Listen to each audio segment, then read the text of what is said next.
Hey guys, it's Sam, and this is my spoilery gush video of Passenger by Alexandra Bracken. As I said, this video will have spoilers in it, so if you have not read this book, go ahead and check out my spoiler-free review, which will be linked on the screen. So I really end up enjoying this book. I enjoyed most elements of this book, except for parts of the romance. It was exactly the time travel series that I have wanted for a long time. It's a series I've been looking for. I mentioned in my spoiler-free review that I really wanted the Ruby Red trilogy by Kirsten Gier to be like this, so I'm so happy to have a series like this. Like I said in my review, I love the different worlds that they traveled to, and I like that they stayed in the worlds for a shorter period of time. They stayed in the time periods, I guess, for a shorter period of time.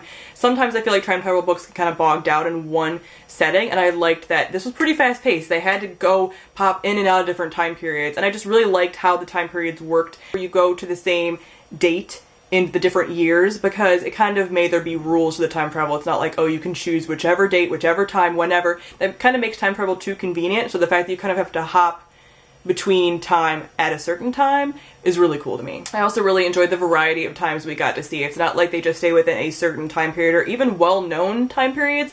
Yes, they went to like World War II, obviously that is a well-known time period, but a lot of the other ones I don't think were very well known. When Damascus popped up, I was like, I was not expecting that at all. So the fact that there's all these different time periods that are vastly different from one another was really cool, and I can't wait to see the other time periods that they end up going to in the future. There's so much potential. I cannot wait. So let me go into a little more detail about the romance and why I didn't particularly like it as much. You kind of got an idea of that from my spoiler-free review, but there are just some elements about this that I didn't like, and I hate that I didn't like it because I wanted to like it so much. I had a setup that I would really enjoy. You know, we have two people who are kind of pirate-type characters in different ways. You have a guy who's a literal pirate, I mean privateer, but pirate, and then you have a girl who has a pirate heart, like he says. So I do enjoy a lot of their dynamics, but overall the fact that it was written in such an insta-lovey, instant connection type way just really kind of, I don't really like it. I do like that Rose, Etta's mom, was supposed to be with Augustus, who is Nick's relative, so you have this kind of like faded family thing. I like when you have characters whose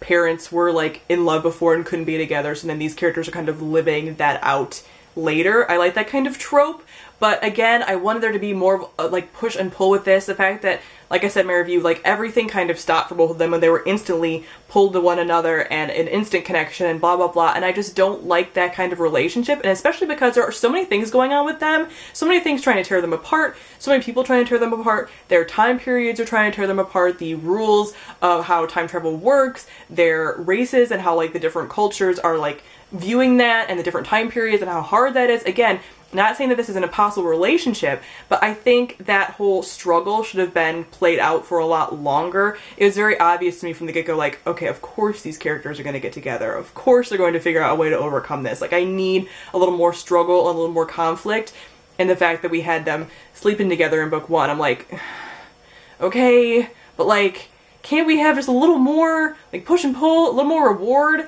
Like, with that, like, you know, that's something that's like, oh, it would have been so exciting if that would have been like book 2 or 3 after we have like more of this struggle, and with this it was like, we haven't really struggled at all, and we're just gonna be together, and it's like really easy-ish, and it's, I understand that there's other things going on, other things keeping them apart, and other things that they have to really struggle with, but I just really wanted this relationship, can you tell? I just really wanted this relationship to be kind of a little more of a slow burn, and I would have loved it if it was a slow burn, and it wasn't, and so that's why I'm like super heartbroken, because I wanted it to be a slow burn so bad. As far as other relationships in the book, I'm really looking forward to the potential of a Sophia and Etta friendship.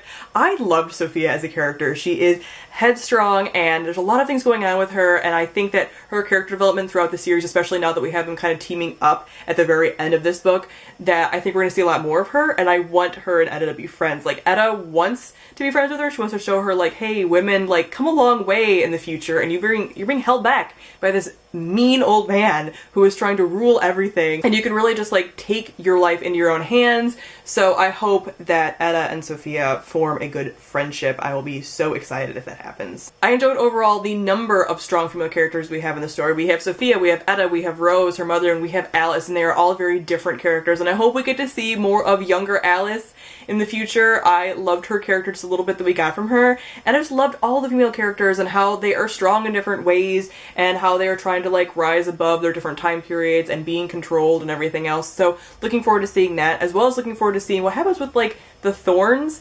I know we only had little snippets of like Ironwood versus Thorns, but all of that kind of dynamic, and the fact that we find out who Edda's father is, that he's the leader of the Thorns, so now we have another like big bad guy kind of coming into the story, I'm sure, in book 2. So really interested in seeing what happens with that, and just the whole twist at the end of, okay, Edda didn't actually die, she slipped into a different, you know, time wrinkle, and that Julian did the same thing. So what happened? Where are they? That just adds a whole nother mix that I didn't see coming at all. I knew and kind of figured that Edda didn't die because killing off your protagonist in book 1 doesn't really happen. Book 3, it's all up in the air, but book 1 you typically don't kill off one of your protagonists, and I would have been really mad if she would have done that. But obviously I kind of figured that she didn't. So that whole twist was interesting, but then just knowing that we're gonna see Julian again, and then like Sophia maybe can get her like love back. A lot of things with that twist made me very, very happy. So I'm really looking forward to the rest of this series.